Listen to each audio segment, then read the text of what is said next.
नमस्कार मित्रांनो, मी आदित्य पवार आणि मिस्टेरियस महाराष्ट्र या आपल्या यूट्यूब चॅनलवर तुमचे मनापासून स्वागत.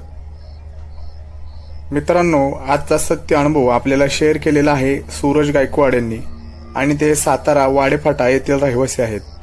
त्यांचा अनुभव ऐकत असताना माझ्या अंगावर सुद्धा काटा आला होता. खूप भयानक असा त्यांचा अनुभव आहे.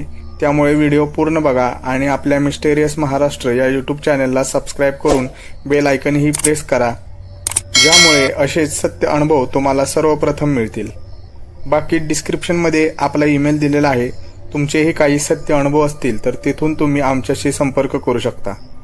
चला तर मग व्हिडिओला सुरुवात करूया.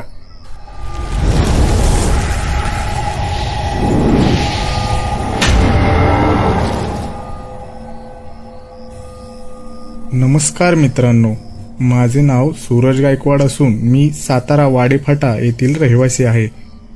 ही घटना साधारण 2 वर्षापूर्वी माझ्यासोबत घडलेली आहे. त्या दिवशी मी लोणंदमधील माझ्या बहिणीच्या घरी तिच्या मुलीच्या वाढदिवसासाठी गेलो होतो. सर्व कार्यक्रम झाल्यानंतर मला सकाळची कामाची शिफ्ट असल्याने मुक्काम न करता घरी जाण्यासाठी मी निघालो. साधारण तिथून निघतानाच मला 11:30 वाजले होते. पण माझ्याकडे 4 व्हीलर गाडी असल्याने मला जास्त काही चिंता नव्हती. सर्वांचा निरोप घेऊन मी निघालो. आपल्यापैकी बऱ्याच लोकांना माहीत असेल की रात्री सातारा लोणंद रस्त्यावर रहदारी खूपच कमी असते. रस्त्यावर तुरळक वाहने, शून्य आवाज आणि गार हवा असं वातावरण असतं. एवढ्या रात्री त्या मार्गावरून प्रवास करण्याची माझी पहिलीच वेळ होती. रस्ता पूर्ण अंधारात बुडलेला होता. मी गाडी चालवत असताना अचानकच मला रस्त्याच्या कडेला एक मुलगी दिसली. अंगावर साधी साडी होती आणि ती हात दाखवून लिफ्ट मागत होती. मी आधी थोडासा विचार केला, एवढ्या रात्री एकटी मुलगी का इथे उभी असेल? पण त्या साईडला शेवटची एसटी गेली की पुन्हा वाहने मिळत नाहीत हे मला माहीत होतं. म्हणून दया आणि ती तरुण मुलगी पाहून मी थांबण्याचे ठरवले. तिला मी कुठे जायचे आहे असे विचारले. त्यावर तिने हातानेच पुढे जायचे आहे असा इशारा केला. ती गाडीत बसली व आम्ही निघालो. तिने फार काही बोलले नाही. ती फक्त शांत बसून होती. कदाचित ती थोडीफार घाबरली असावी असा विचार करून मी तिच्याशी काहीच बोललो नाही. काही वेळाने मला असे जाणवू लागले की गाडीतील वातावरण हे खूपच गार जाणवू लागले आहे. अधूनमधून मी आरशातून पाहत होतो, पण ती मुलगी शांतच बसलेली दिसत होती. तिच्या डोळ्यात एक विचित्र शांतता आणि गूढता होती. माझ्या मनात एकच विचार आला की काय मुलगी आहे ही? अर्ध्या रात्री एकटीच इतकी शांत कशी काय? मला सतत असे वाटत होते की गाडीच्या आतील वातावरणात इतकी थंडी वाजून आली आहे की जणू काही एसी कोणीतरी फुल केला आहे. आता हळूहळू मला ही भीती वाटू लागली होती. मी गाडीचे स्पीड वाढवले, पण तरीही तिच्या चेहऱ्यावर कोणताच हावभाव नव्हता. तिचा शांत आणि गंभीर चेहरा मला अधिकच अस्वस्थ करत होता.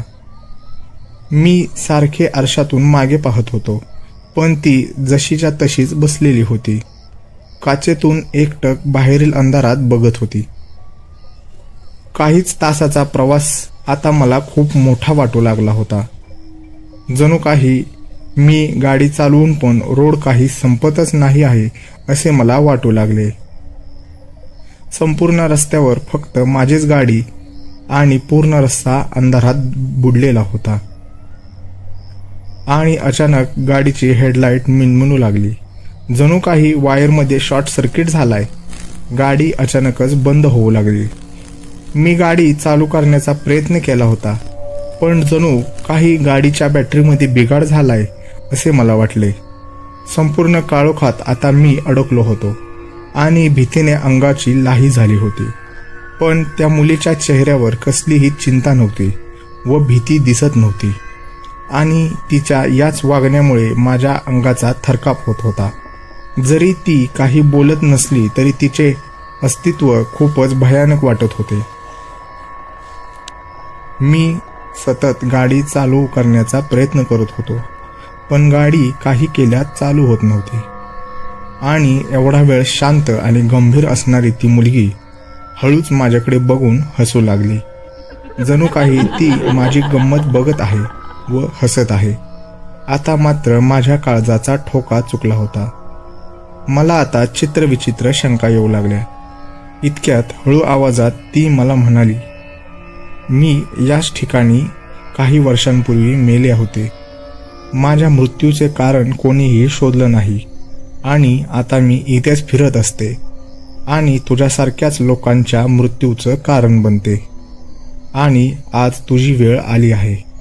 तिचे हे शब्द ऐकून जणू माझ्या शरीरातील प्राणच गेला. अक्षरशः मी स्तब्ध झालो.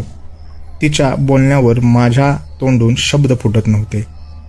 एवढंच बोलून ती मुलगी गाडीतून खाली उतरली व रस्त्याच्या कडेलील झुडपात चालत गेली. मी फक्त उघड्या डोळ्यांनी हे पाहत होतो. जणू काही मी स्तब्ध झालो आहे. मला याच्यावर काय प्रतिक्रिया द्यावी हेच सुचत नव्हते. ती मुलगी झुडपातून आत दिसेनाशी झाली आणि काय माहीत कसे, पण आता एकाच स्टार्टरमध्ये माझी गाडी चालू झाली.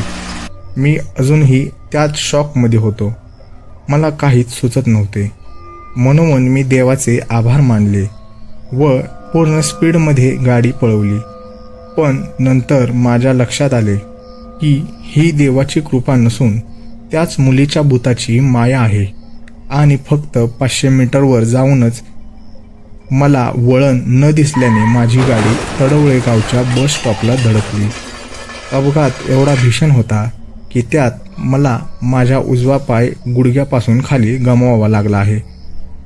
आणि जर याचा कोणाला विश्वास नसेल तर 2 वर्षांपूर्वी या रोडवर तडवळे गावाच्या बस स्टॉपला रात्री स्विफ्ट गाडी धडकून अपघात झाला होता की नाही याची तुमच्यापैकी कोणीही खात्री करू शकता. मित्रांनो, त्या दिवशी माझा जीव तर वाचला, पण त्याची किंमत मला माझा पाय गमावून भोगावी लागणार आहे.